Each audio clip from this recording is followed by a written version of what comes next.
आप सभी का स्वागत है मेरे इस चैनल पर। और मैं आप लोगों से रिक्वेस्ट करूंगा कि चैनल को सब्सक्राइब कर लें, साथ में उस बेल आइकन को भी दबा लें, जिससे कि जो भी मैं वीडियो अपलोड करूंगा उसकी नोटिफिकेशन आपके पास सबसे पहले पहुंच जाए। बात करने वाले हैं हम, वो बात करेंगे कूलाम के नियम का सदिश रूप।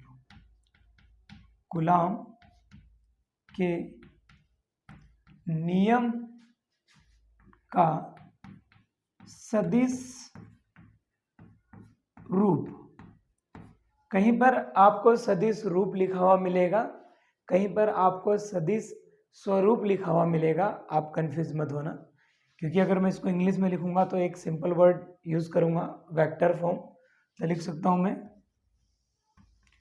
Coulomb's law in a vector form. Vector form कहने का मतलब ये है कि जो सदिश रूप है, यानी जो ये वेक्टर फॉर्म है, ये क्यों जरूरी है, यानी क्यों इसकी जरूरत पड़ी। तो इसकी जरूरत इसलिए पड़ी केवल दिशा को दिखाने के लिए, क्योंकि लास्ट वीडियो में हमने डिस्कस करा था कूलाम का नियम।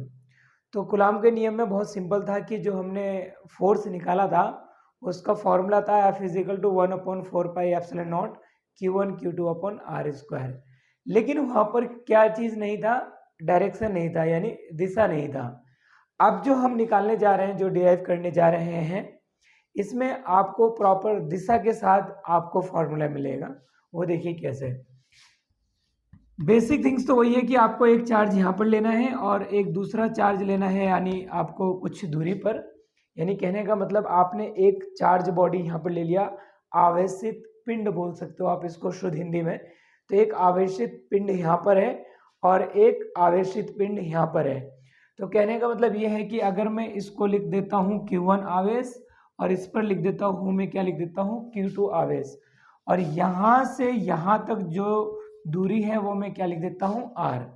लेकिन ये जो हमने डायग्राम बनाया था, ये डायग्राम बनाया था कूलाम के नियम में, जो नॉर्मल नियम था उस पर हमने, यानी उसमें हमने यही डायग्राम बनाया था। लेकिन अगर हम इसको सदिश के रूप में इसी डायग्राम को अगर बदलने जाएं तो हम इसको कैसे बदलते हैं देखेंगे आप गौर से। सबसे पहले एक फोर्स जो काम करेगा वो इस पर काम करेगा। वो किसके कारण काम करेगा, इस चार्ज के कारण, यानी इस आवेश के कारण। सो इस आवेश के कारण अगर इस पर मैं फोर्स निकालता हूं तो मैं यहाँ पे लिखूंगा F12 वेक्टर। यानी इस आवेशित बॉडी के कारण, इस आवेशित पिंड के कारण इस पर अगर मैं फोर्स निकालता हूं तो मेरे पास जो फोर्स का डायरेक्शन होगा, फोर्स की दिशा होगी, वो इस दिशा में होगी। और इसको मैं लिखूंगा F12। यानी F12 का मतलब हो गया कि हम फोर्स यानी बल निकाल रहे हैं इस एक पर, किसके कारण, इस दूसरे के कारण। समझ रहे हैं आप। और इसी प्रकार जब मैं बात करूंगा बल इस पर, इस आवेशित बॉडी के कारण, इस आवेशित पिंड के कारण, तो यहां पर मैं लिख सकता हूं बिल्कुल F21।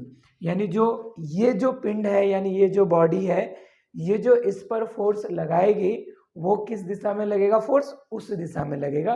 तो मैं इसको लिख सकता हूं F21।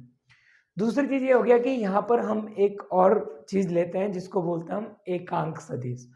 एकांक सदिश की अगर मैं बात करता हूं तो मैं इस दिशा में अगर एकांक सदिश को लिखता हूं, यानी मैं 1 से 2 की तरफ जा रहा हूं, यानी इस आवेश से मैं इस आवेश की तरफ जा रहा हूं, तो मैं इसको लिखूंगा R12 कैप। ये एकांक सदिश का निशान होता है, जिसको हम क्या बोलते हैं, ये कैप यूज करते हैं हम इसको, ठीक है। और इसी प्रकार अगर मैं इस बॉडी से, यानी इस पिंड से मैं इस दिशा में चलता हूं, तो मेरा जो यहाँ पर एकांक सदिश हो जाएगा वो R21 हो जाएगा। दोनों एकांक सदिश क्या है, देखो ये इस दिशा में है और ये इस दिशा में है। तो यहाँ पर जो शर्तें, यानी जो फॉर्मूला निकल करके आएगा वो किस हिसाब से आएगा, ये तो मालूम है ना। यहाँ से लेके यहाँ तक मैं इसको A बोल देता हूँ, इसको B बोल देता हूँ। तो यहाँ से यहाँ तक अगर मैं यहाँ पर जो इसका मैं क्या लूँ, ये जो दूरी लेता हूँ, ये मैं R लिख सकता हूँ और वेक्टर R भी लिख सकता हूँ, ठीक है। मैं पोजीशन के लिए, यानी इसके स्वरूप के लिए जो यहाँ पर दूरी लिखूंगा, मैं इसको ऐसे भी लिख सकता हूँ वेक्टर R। कंफ्यूज नहीं होना है, ठीक है ना। तो ये हो गया आपके पास। अब क्या है कि मैं सबसे पहले जो काम करने जा रहा हूँ मैं ये निकाल रहा हूँ कि मैं किस पर निकाल रहा हूँ, सदिश रूप में बल निकाल रहा हूँ मैं Q1 पर, किसके कारण, Q2 के कारण। तो मैं यहाँ पर निकालूंगा बल Q1 पर किसके कारण, Q2 के कारण। समझ रहे हो आप, यानी मैं इस पर बल निकाल रहा हूं इसके कारण। तो मैं यहां पर लिखूंगा F12 यानी एक पर बल 2 के कारण। तो यहां पर देखेंगे मैं लिख सकता हूँ 1/4πε0 Q1 Q2 बटे R स्क्वायर, ये इसकी दूरी है। क्लियर हो गया। अब इसके बाद क्या कंडीशन आती है, मुझे एकांक सदिश दिखाना है। तो यहां पर ध्यान दीजिए, इसके कारण हम इस पर बल निकाल रहे हैं।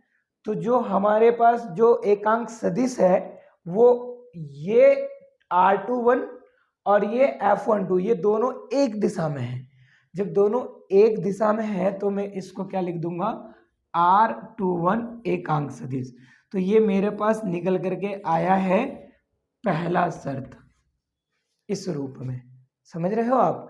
अब आगे चलते हैं, अब हम बात करते हैं इस दिशा के लिए, यानी इस पर बल निकालते हैं। ठीक है, किसके कारण, इसके कारण, यानी Q1 के कारण Q2 पर हम बल निकालेंगे। तो यहां पर लिख देते हैं बल Q2 पर Q1 के कारण, यानी इस पर बल निकालने जा रहे हैं हम, किसके कारण, इसके कारण। तो हम लिखेंगे यहाँ पर F21 यानी सदिश रूप में, यहाँ पर लिख देंगे 1/4πε0 यानी 1/4πε0 Q1 Q2 बटे R स्क्वायर। एकांक सदिश अब कौन से लेंगे, आप देखो F21 भी उस दिशा में है और ये R12 भी उस दिशा में, इसका एकांक सदिश उसी दिशा में है। तो लिख देंगे यहाँ पर R12 कैप। ये हमारे पास आ गया दूसरा, ये हमारे पास दूसरा समीकरण यहाँ पर आ चुका है। तो आप यहाँ पर ध्यान देंगे कि ये जो R21 है ये R12 है, ये एकांक सदिश हैं लेकिन दोनों की दिशाएं अलग अलग हैं।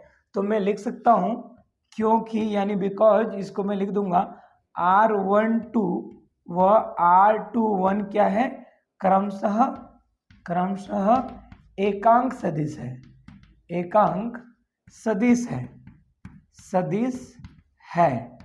तथा क्या लिख सकते हैं हम कि जो R12 है एकांक सदिश ये अपोजिट में है। जो R12 ये इस दिशा में, R21 इस दिशा में है। तो मैं लिख सकता हूं कि ये एकांक सदिश किसके बराबर हो जाएगा, ऋणात्मक के बराबर हो जाएगा, किसके, इस वाले एकांक सदिश के। तो मैं यहां पर अगर मैं लिख देता हूं तो इसको मैं क्या लिख सकता हूं, इस 1 2 की जगह मैं लिख दूंगा -21। तो यहाँ लिख दो बस। तो यहाँ समीकरण 2 से अगर मैं लिखता हूं, समीकरण 2 से, इस समीकरण से, तो मैं कैसे लिख सकता हूं, F21 सदिश रूप में। तो यहाँ लिख दूंगा 1/4πε0 Q1 Q2 बटे R स्क्वायर, यहाँ लिख दूंगा माइनस R, इस देखो ये R12 है ना, R12, इसलिए मैं लिख दूंगा -R21 एकांक सदिश।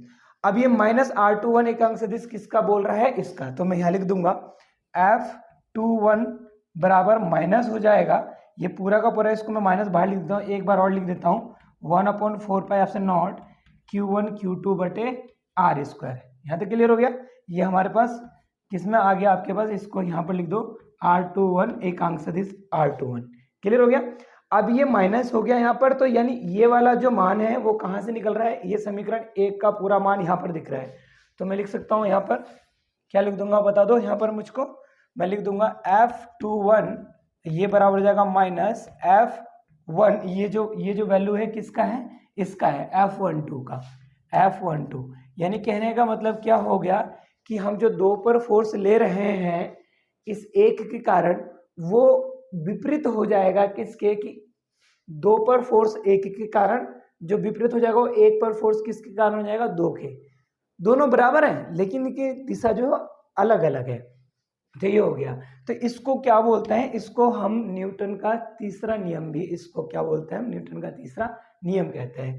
तो जो क्या करता है, न्यूटन के तीसरे नियम को ओके नियम को दर्शाता है। ये अपोजिट है, दोनों विपरीत है ना, अपोजिट दिशा में, विपरीत दिशा में है।